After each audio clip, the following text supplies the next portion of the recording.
আৰু কিবা কিবি কৰিবৰ কাৰণে কিন্তু আজি গৰু মেক্সিমাম পাঁচটাৰ ভিতৰত 4টা লৰাই দিলোঁ এটা পোৱালি তাকে এতিয়া পানী চানী খুৱাই বুৱাই এতিয়া ওলালোহি আৰু এতিয়া মই দেখুৱাই দিব বিচাৰিছোঁ মোৰ আমাৰ ধান ৰোৱা মাটিডৰা এইটো হৈছে মই ধান ৰোৱা মাটিডৰা এইটো মোৰ গৰু পোৱালিটো পানী খাইছে ভিতৰত সোমাই এইখন হৈছে মোৰ মাটিডৰা বেছি দিন হোৱা নাই আজি 3 দিনমান হৈছে ৰুই দিয়া কেনেকুৱা লাগিছে আপোনালোকে চাই দিব হা ভাল লাগিছে বেয়া লাগিছে তো মই ক'বলৈ যোৱা নাই আপোনালোকে কমেণ্টৰ জৰিয়তে কৈ দিব আৰু কেনেকুৱা লাগিছে কিন্তু ধানকণ ৰুবলৈ হ'লেতো প্ৰথমে মাটিডৰা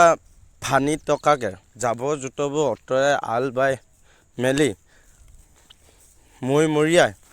মাটিত ফানি অলপ টকাকৈ তৈয়াৰ দিব লাগে মাটিটো তেতিয়া ধানটো ৰুই দিলে সোনকালে ধানটো ভাল হৈ যায় সেইটোকেতো ধানটো ৰুবলৈ হ'লেতো ধানটোতো ইচি ল'ব লাগিব ন কঠীয়াটোৰ কাৰণে সিফালে কৰিছিলোঁ তাৰপৰা আনি মেলি ইয়াত তুলি মেলি পানী তিয়াই মেলি ইয়াত ৰুই দিলোঁ ৰুই দিয়াৰ লগে লগে এতিয়া যি দেখা গৈছে ভালে হ'ব যেন পাইছোঁ ভাল হ'লেতো আমালৈও ভাল আৰু চবৰ কাৰণে ভাল মানুহেতো কষ্ট কৰিতো খাব লাগিব ন মানুহে কষ্ট কৰি নাখালেতো নহ'ব না ধনী হওক দুখীয়া হওক যিয়ে হওক টকা হওক নটকাই হওক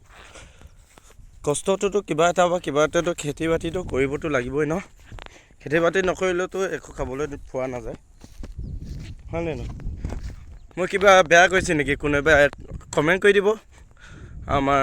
আজি ভিডিঅ'টো ইমানেই মই কৰিলোঁ মানে কাৰণ কিয়নো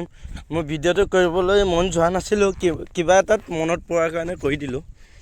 সেইবোৰ তাত আমাৰ ম'হ আছে গৰু আছে চব আছে ধাননি পথাৰৰ মানুহো তাত জাবৰ টানি আছে এইফালে ধান ৰুই আছে বিলত মাছ ধৰি আছে খাবৰ কাৰণে নিজৰ ঘৰৰ কাৰণে আৰু তেনেকৈ আৰু এটা দুটা বিকিবৰ কাৰণেও আমাৰ এই তাতো